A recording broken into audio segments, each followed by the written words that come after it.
No, dadgummit. Jack Schmidt, having a few problems.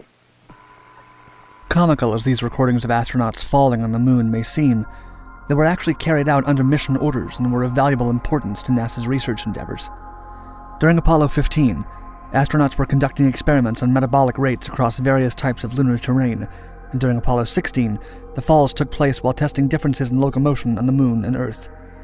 Adding to the unexpected seriousness of the footage, one of these falls threatened the life of astronaut Charles Duke, who came close to cracking his suit and exposing himself to the vacuum of space. Why astronauts fall. The haphazard movement of Apollo astronauts on the Moon is a product of it having only 1/6 of the Earth's gravity. While a body weighs less on the Moon, it still has the same mass, which means that the body's inertia, or resistance to changes in motion, stays linked to its mass, rather than changing with the reduced weight. The experience of walking on the Moon, therefore, feels unreal and uncomfortable for moonwalkers. In particular, astronaut Buzz Aldrin described the experience of putting a foot down on the satellite as walking on, quote, moist talcum powder. Even within months of non-stop intensive training, the astronauts struggled not only with the conditions of gravity, but also with their spacesuits. Although their spacesuits no longer weighed the 300 pounds they did on Earth, they were still stiff and unwieldy. Many regular actions, such as bending down to pick up an object, would only result in a fall, so the astronauts had to use tools for many simple tasks while wearing them.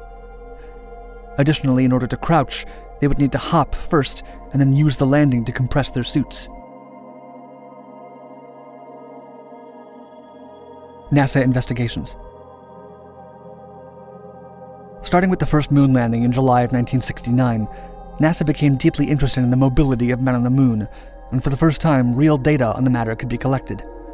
For the entirety of the Apollo era, NASA dedicated resources to study and analyze the falls of astronauts on the Moon so it could assess the dexterity of people outside of Earth.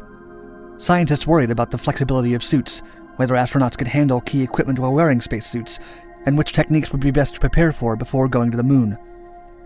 By studying the movement and the failures of movement on the Moon, NASA scientists could address these concerns. The subject of moon falls was taken seriously, preserved not only in footage but in detailed documents.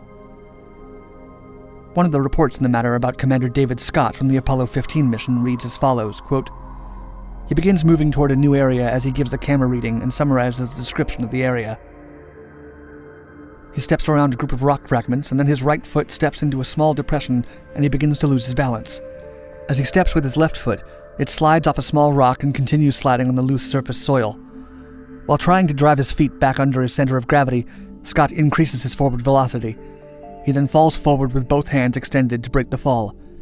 Landing on his left side, he rolls counterclockwise and on his back, and is then out of view of the TV camera." The reports for the Apollo 16 mission were even more detailed, including analysis of why the fall happened, how it did, and how the astronaut returned to his feet. An aspect that scientists focused on was how mobility and energy would change with different movements. One of their findings was that skipping and walking, while requiring vastly different amounts of energy on Earth, required the same amount as each other on the Moon. Another valuable conclusion that NASA made early on was that due to the slower falls, the astronauts had time to correct a slip or work on standing back up in case of a fall. Some of their conclusions were less helpful, such as stating that the number of falls were caused by loss of traction because of loose soil. One of the astronauts written about in these reports was Charles Duke, who was trying to lift a pair of dropped tongs when he stepped on them instead and lost his balance trying to pick them up. He fell face first, ironically, after he was trying to pick up the tongs to then pick up a hammer he had dropped a few moments before. That fall was relatively harmless, but during the Apollo 16 mission, he would take a fall that almost ended his life. Charles Duke's fall. Charles Duke and his commander John Young were on the Moon in 1972, the same year as the Munich Olympics, and they decided that they wanted to perform what they called, quote, Moon Olympics. Thanks to low lunar gravity when compared to Earth, they hoped to achieve or best athletic Earth records during the last minutes of a spacewalk. This seemingly innocent decision put Duke at risk, who was only 36 years old at the time, the youngest person that had walked on the Moon. They began by trying to take the highest jumps possible. Duke launched himself 4 feet above the lunar surface, an accomplishment he could have been proud of, except for the fact that he decided to straighten his body while in the air. His spacesuit weighed 50 pounds on the Moon, far less than the 300 on Earth, but still significantly heavy. More than half of this weight came from the backpack, which held his portable life support system. Any damage to the backpack could prove fatal. This heavy weight completely changed his balance and pulled him down, with the backpack headed to take the crash of landing on the ground directly. As Duke himself has stated, quote, "The backpack weighed as much as I did, so I went over backwards. It's a fiberglass shell, and it contained all your life support systems. If it broke, I was dead." The astronaut has expressed that he felt extreme distress as soon as he realized the implications of landing with all his weight on the backpack. Thankfully, as NASA studies had recorded, falling on the moon is slow and gives the astronaut time to react before crashing. Duke rolled to the right, breaking the fall, but the rolling motion did make him bounce. Commander John Young approached him, knowing that if the life support system failed, he would have to carry an unconscious Duke back to the module, who would likely perish before making it there. About the moment, Duke recalled in an interview, quote, "My heart was pounding. John Young, my commander, came over and looked down and says, 'That wasn't very smart, Charlie.' And I said, 'Help me up, John.' And I got real quiet."